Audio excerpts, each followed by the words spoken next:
Hello, ladies and gentlemen. Welcome to another problem to be solved.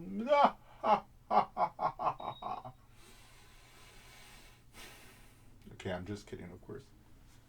Now here, we're going to graph this quadratic. Again, it's a quadratic in vertex form, and it's like this. It's y equals to negative 2/3 times x plus 2 squared minus 3. Okay? And as we've mentioned before, and probably I sound like a broken record already, the domain for a quadratic will be from negative infinity to infinity. Okay?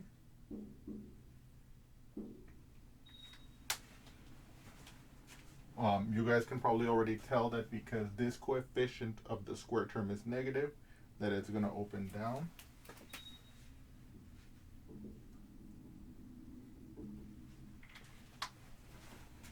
Moreover, how do you call it? We know it opens down, and we know that the y-coordinate of the vertex is negative, so we imagine that there's going to have no x-intercepts, just, using what we saw in the last example.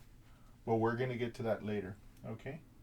Or we're going to verify that later. But I want you to notice how once you start learning those facts, you can already start imagining what the graph is going to look like and what parts of this, what parts of these facts we need to expend time on or we don't need to expend time on. Now, having said that, we're going to go proceed immediately to calculate the vertex of this quadratic. So for example, here I have the rule again. Let's read it together. Okay. So a quadratic with vertex hk is said to be in vertex form if it is written as y equals a times x minus h squared plus k, where a is not equal to 0. And again, I know I sound like a broken record, but I want you guys to realize that the h in the vertex does not have a negative, but when it's in the vertex form, it has a negative.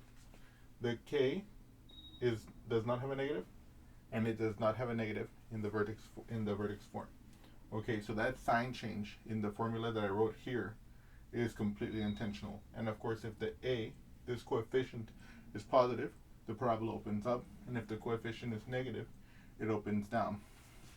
And what I want you guys to, so for example, if you guys wanted to make a flashcard of this fact with one of our examples on the back, so as a study aid, as you're drilling yourself to learn these facts, I want you to realize that that is correct as written, and that therefore you shouldn't be disturbed that, for example, in the case of the h, it's negative here and positive here, and the k, it's positive here and positive here. That's completely intentional. That's correct. And without further ado, let's move on.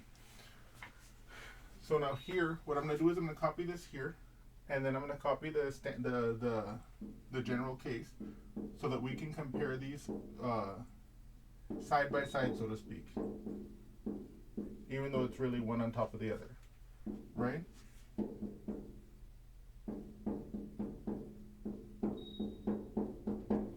So now look, as we already noticed, the a is equal to negative 2/3, right? Okay. The a is negative 2/3, and we saw that because the a is negative, the parabola must open downward.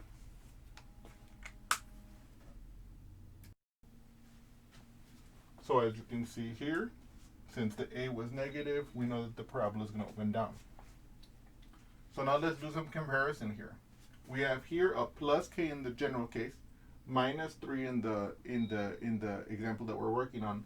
So that means that the k of my vertex must be negative 3. Okay? Why is that the case? Because if I had this expression plus negative 3, that will be exactly this expression minus 3, which is what we see here. Okay? What about the h? I ask myself, if I look at this form, I ask myself, what does h have to be in order that x minus h equals to x plus 2, right? So I'm going to do something here that's a little bit different from what you might expect. So if x minus h equals to x plus 2, what must h be? Aha! First of all, I can subtract the x to the other side, right? And I get negative h equals 2. Then I can divide both sides by negative 1, right? To get the h without the negative in front of it. and I get that h is equal to negative 2. Okay? So you recall in the last example, I did a different argument where I said that we can see a minus b as equaling a plus the opposite of b, and that we can use that to justify exactly the kind of like things that we did here, where I said, okay, if this is plus k and this is minus 3, then the k has to be negative 3, because if you have plus negative 3, that's the same thing as minus 3, right? And then here I made the same argument that, if h is negative 2, then x minus negative 2 becomes x plus the opposite of negative 2, but what's the opposite of negative 2? It's positive 2, and so you get these same results. But here I wanted to show you something else. What did I want to show you? Well, that we can use all the algebra that we've been learning all this time. So for example, I want to force x minus h to equal x plus 2. So I set them equal to each other, and I solve for what h must be. And it works. Ta-da! But anyway, now with that behind us, we have our vertex. So let's write that in here. Negative 2, negative 3. Okay? And so now what we can do is we can make a little cartoon to help guide us with respect to what the range is going to be, with respect to the axis of symmetry, and all the other things. Okay? And of course, depending on why you're doing the graph for this quadratic, this cartoon might be the end of what you want to do with this quadratic. It might be enough information for you to solve the problem where this quadratic emerged from. Of course, that's not what we're going to do. We're going to continue because we want to do a more we want to do a graph that conveys more information than that. But I just want to let you know that in some cases, depending on what you're doing, this might be enough information. So first of all, we know that we already said that because the a is negative, that the quadratic opens downward. So it's going to look like this, okay? Which we're not going to think of as a sad face because that would be super morose.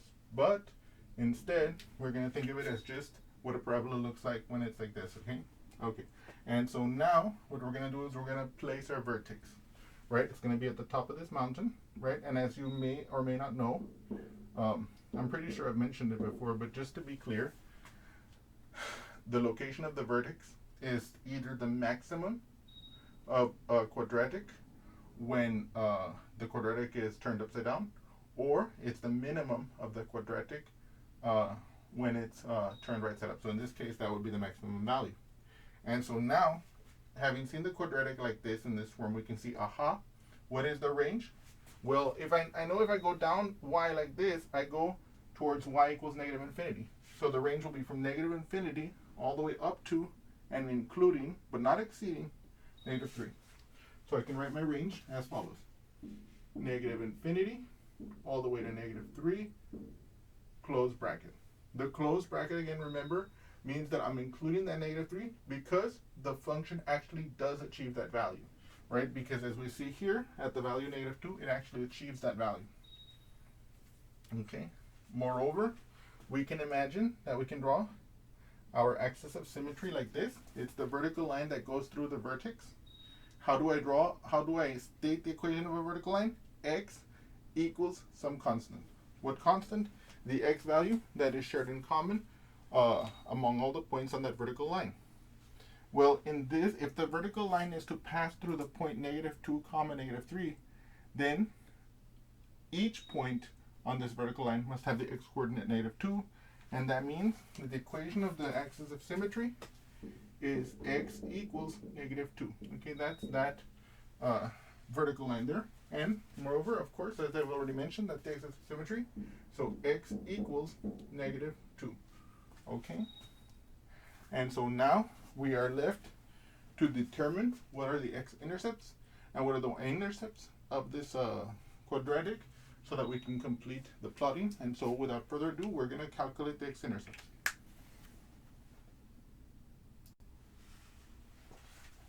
So we know that to find the x-intercepts, we set the y equal to 0 and we solve for x. Okay? So what I'm going to do is I'm going to take this equation over here.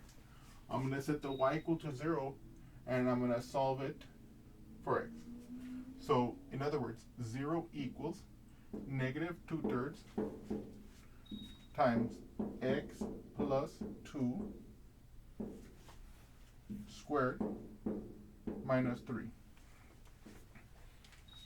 So now I look at this equation, and what I have to do, what my goal is whenever I have an equation like this is I want to get this square term by itself so I can square root it so that I can solve for the x.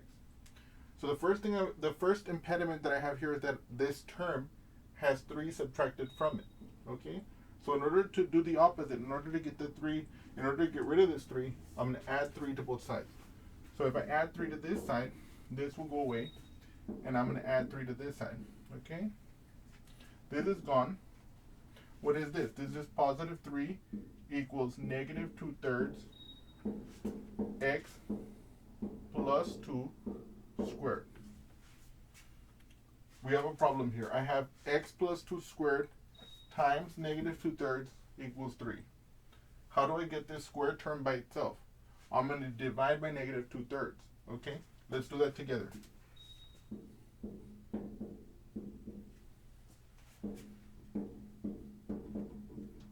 Okay? As you know, this goes away. Okay? So on the right hand side now, I'm left with x plus 2 squared. What about on this left hand side? Okay? We recall that whenever you divide by a fraction, you multiply by the reciprocal. So let's do that on this side over here. 3 divided by negative 2/3. If I'm dividing by a fraction, I'm going to multiply by the reciprocal. So that's going to become 3 times, what's the reciprocal of negative 2/3? Negative 3/2, right? Now, can we yet multiply these two numbers? Not as written, because this is not a fraction.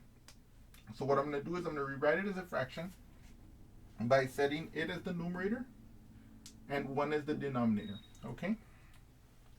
And so now what I'm going to do is I'm going to multiply that times this fraction here, negative 3/2. And we recall that the product of two fractions is the fraction whose numerator is the product of the numerators of the fractions being multiplied, and whose denominator is the product of the denominators of the fractions being multiplied, right? So if I have 3 times negative 3, that's going to be negative 9, because a positive times a negative is a negative, and 1 times 2 is 2. Okay? Aha. So this left-hand side becomes negative 9/2. Okay? Look what happened here. Look at this. We have a number that's being squared equal to a negative number. We see that this leads us, well, first of all, this is going to lead us to have imaginary roots, because when I take the square root of a negative number, I'm going to get complex roots, and that means, as we mentioned earlier, that there's going to be no X intercepts, right?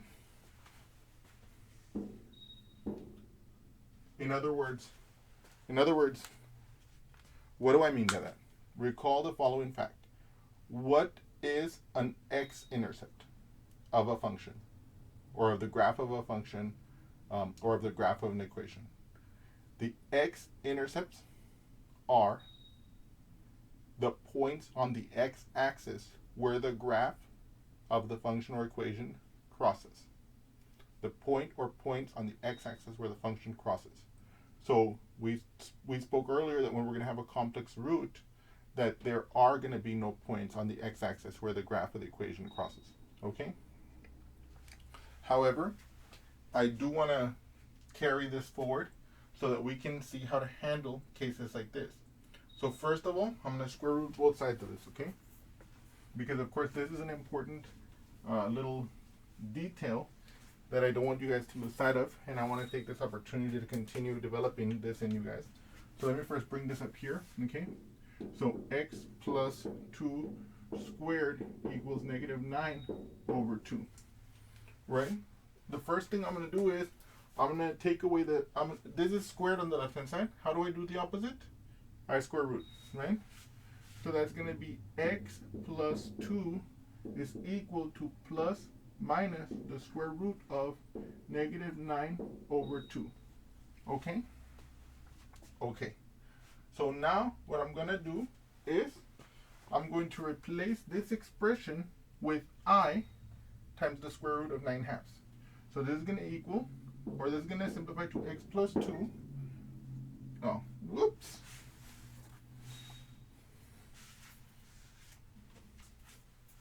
So this is going to simplify to x plus 2 equals plus minus I, okay, square root of 9/2. Okay? So in other words, what I'm saying is that if a is a real number, I'm saying that if I have the square root, well, I should say if a is a positive real number, well, yeah, not 0, but if it's a positive real number, then negative a, then the square root of negative a will be I times the square root of a, and of course that's if a is positive, okay? Okay. Now, let's get rid of this. Okay. So now, but over here, okay, what I can see is the following fact. If a and b are positive numbers, then if I have the square root of a over b, this will be the square root of a divided by the square root of b. And again, this holds for a and b positive, okay? So I'm now going to apply that here. This is going to be plus minus I square root of 9 divided by the square root of 2, and that's equal to x plus 2. Okay? What is the square root of 9? 3. Why? Because 3 times 3 is 9. In other words, 3 squared is 9, right? So I now have that x plus 2 is equal to plus minus I times 3 over the square root of 2. Now, for many of you, you might be aware of the fact that you often won't see a square root in the bottom of a final expression in a textbook, in a test paper, or things like this. Well, I mean, if I was your teacher, I would make a point of putting odd solution choices in your paper just to see if you know what you're doing. But anyway, I'm just teasing you there. Okay, all joking aside. But here, this square root on the bottom, we don't like that. We don't like that, not one bit. So what we're going to do is we're going to do the following. We're going to rationalize the denominator. So if I have 3 divided by the square root of 2, the way I'm going to rationalize this denominator is I'm going to multiply the top and bottom by the square root of 2, okay, like this. Now I'm going to multiply across. This is going to give me 3 square root of 2 divided by, what's the square root of 2 times the square root of 2? 2. Okay? And so that's what this is going to become.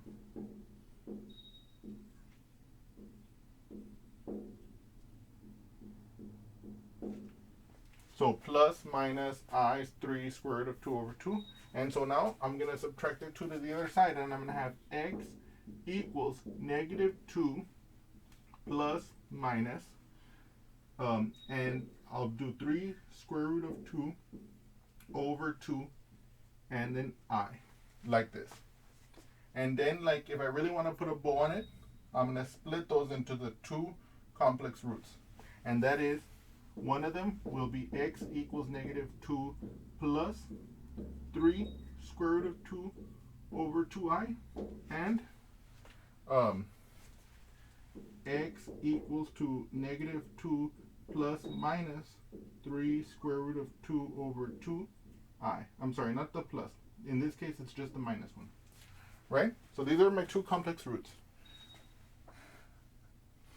X equals to negative 2 plus 3 square root of 2 over 2i. X equals to negative 2 minus 3 square root of 2 over 2i.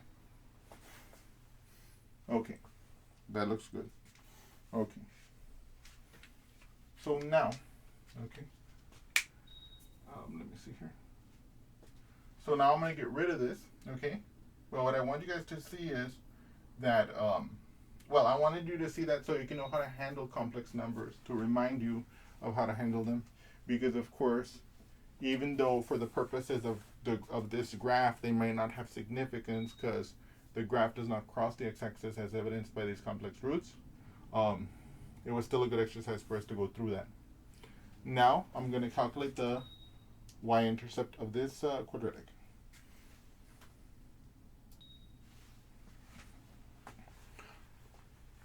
And so now, of course, we know that to find the y-intercept, we set x equal to 0 and we solve for y. So let's do that together.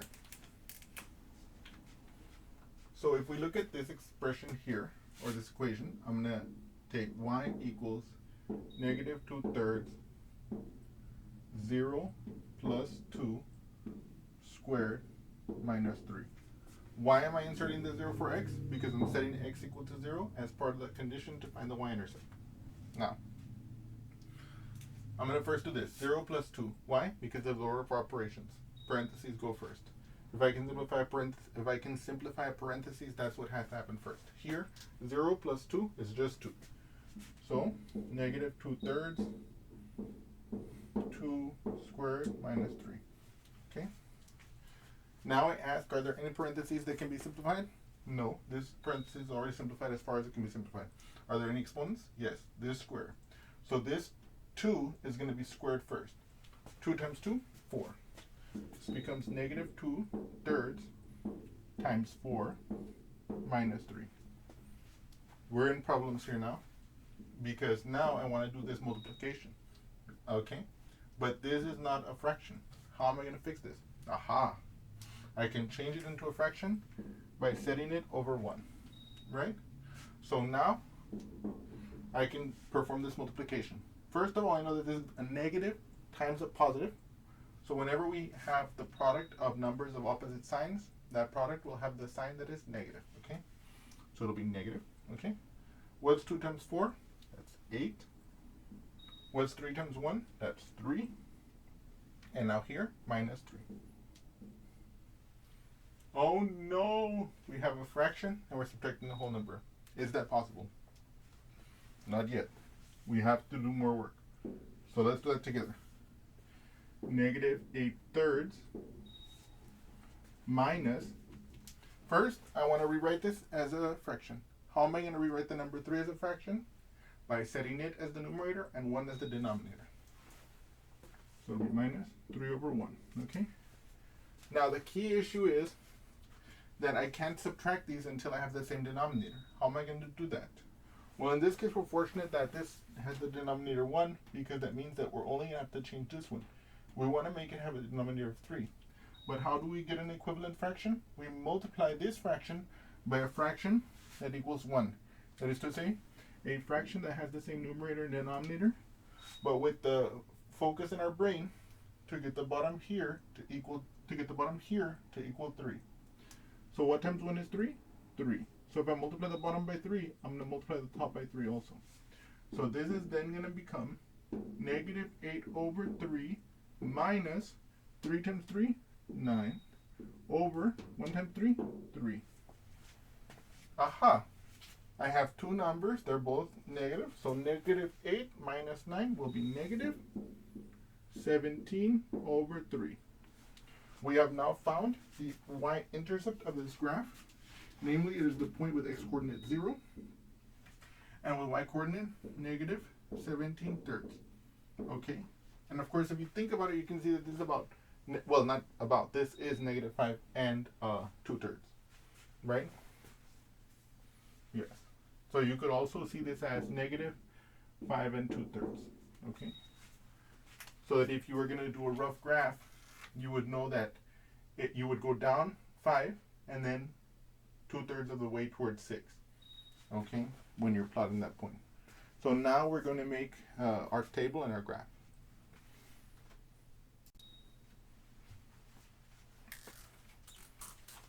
So now we're going to make our table, and we're going to follow more or less the prescription I've given earlier.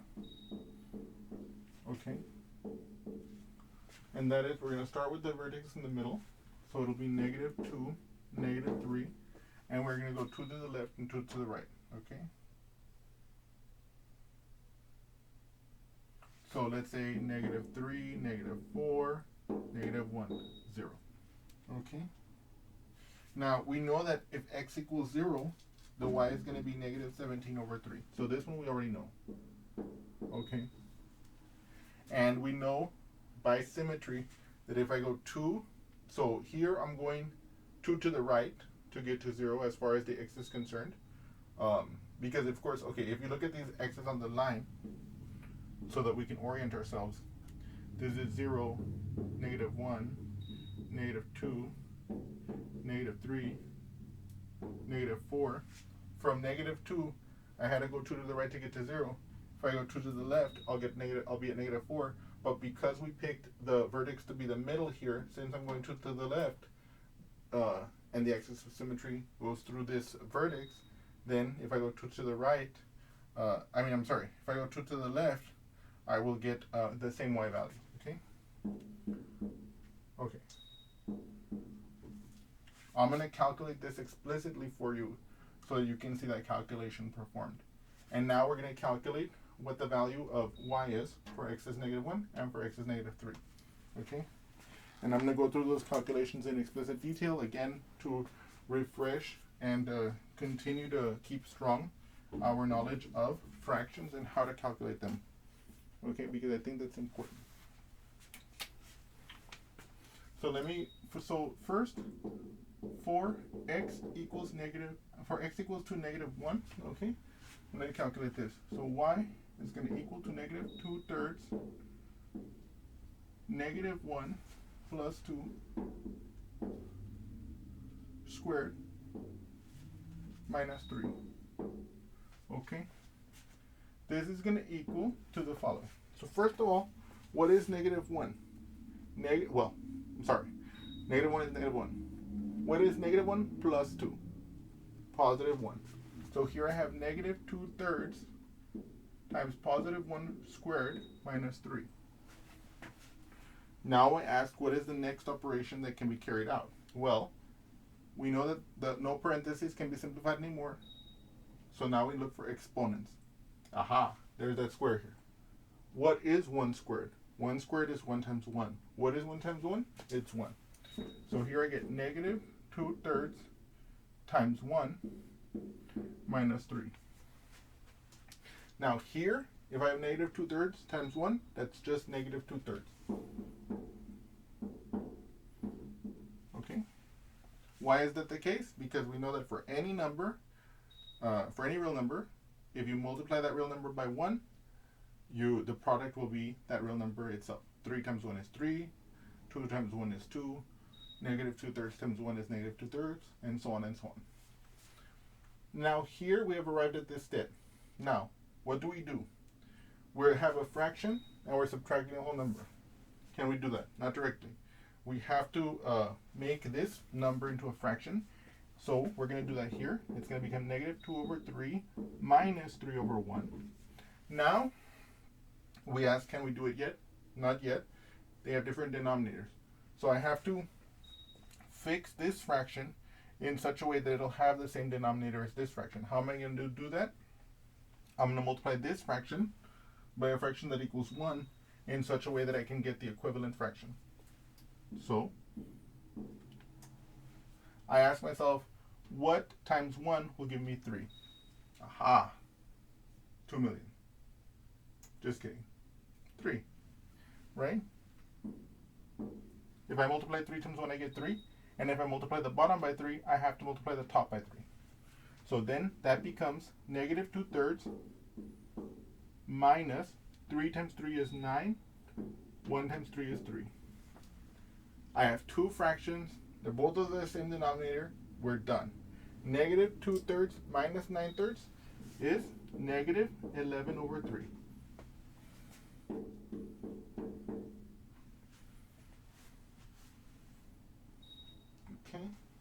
Okay. Now, what we're going to calculate is, we're going to calculate for x equals negative 3. Okay.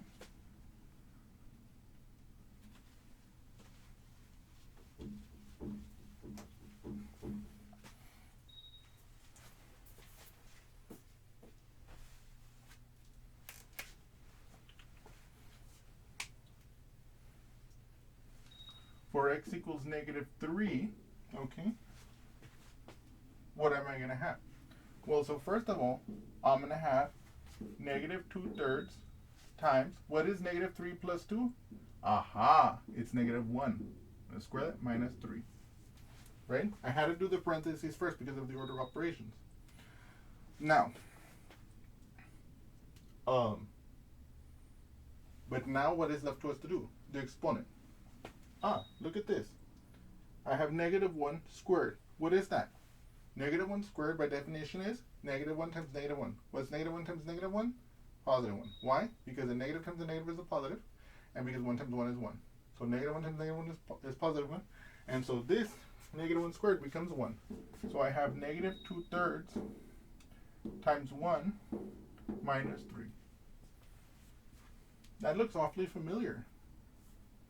Now, if I wanted to, I could hit the rewind button, go through the whole calculation, and then be like, oh, we already have the answer. It's -11/3, right? But I'm going to just do it again here, but a little bit abbreviated so we can go faster, and so you can see it again. So we knew that -2/3 times 1 was just -2/3. Why? Because any number times 1 is the same number. 3 times 1 is 3, 2 times 1 is 2, etc. Here, we ended up with a fraction minus a whole number. So we converted this whole number into a fraction by setting it over 1. And then we fixed it by multiplying by a fraction that equals 1, but in such a way that I'm going to make this product have a denominator of 3 so that I will be able to subtract them. We saw that that occurs if I set if this denominator is 3, because then 3 times 1 is 3.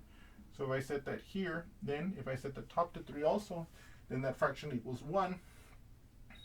And we end up with an equivalent fraction to 3, but in such a manner that I can perform this subtraction.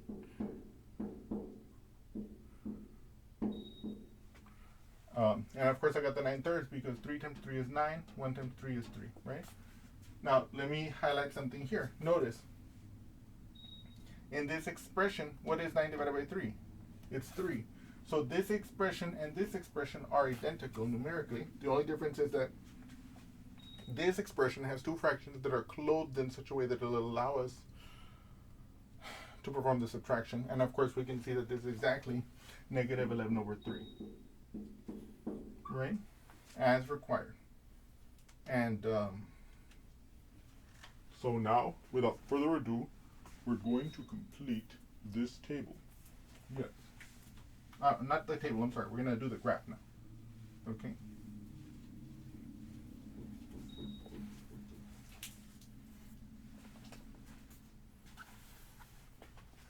Okay.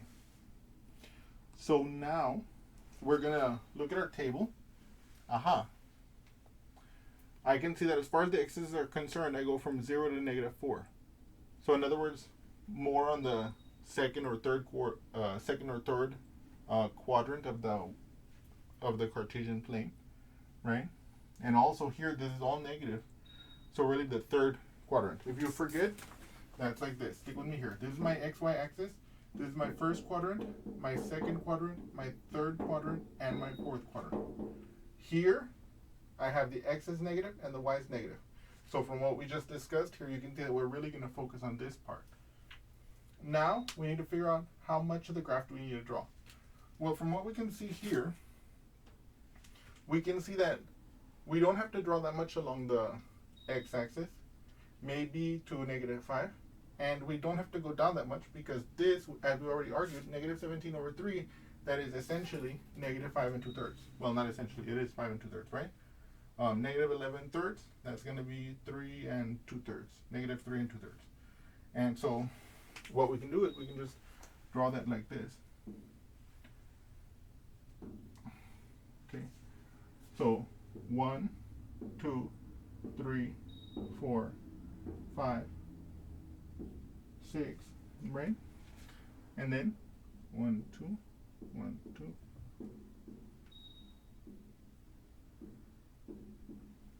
So this is -1, -2, -3, -4, -5, -6. Okay? And then for the x's, I'm just going to go like this, right? So 1, 2, 3, 4.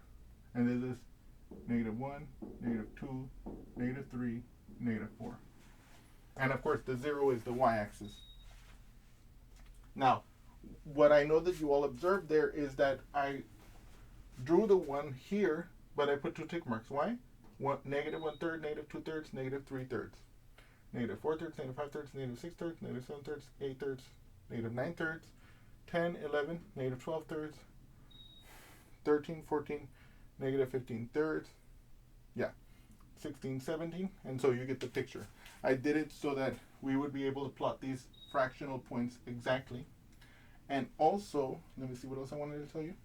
Oh yes, and I put the numbers above the x-axis and to the right of the y-axis because I know that these points are going to be in this region, and so that will help to prevent this region where I'm drawing the graph from getting cluttered, so it'll look as beautiful as possible. So without further ado, let's get started on actually plotting the points. 0, -17/3. Okay, so 1, 2, 3, 4, 5, 6, 7, 8, 9, 10, 11, 12, 13, 14, 15, 16, 17. Okay, so that's -17/3. And then that'll be the same as for -4. So about right here, let me see if that's right. So there and there. So I just plotted this point and that point. What about -1? -11/3.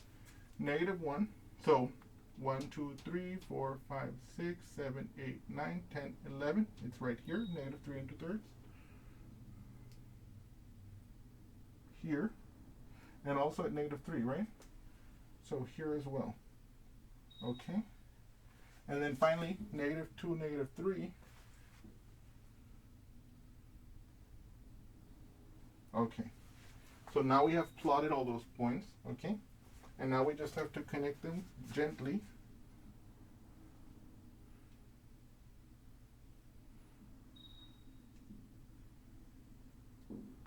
With a smooth line, like this. And of course, and if I wanted to, I can draw in the axis of symmetry right there, which slices it in half perfectly, right? And there you have it. There is the graph of this quadratic. I hope you all have enjoyed this example, and I look forward to seeing you again soon. Thank you.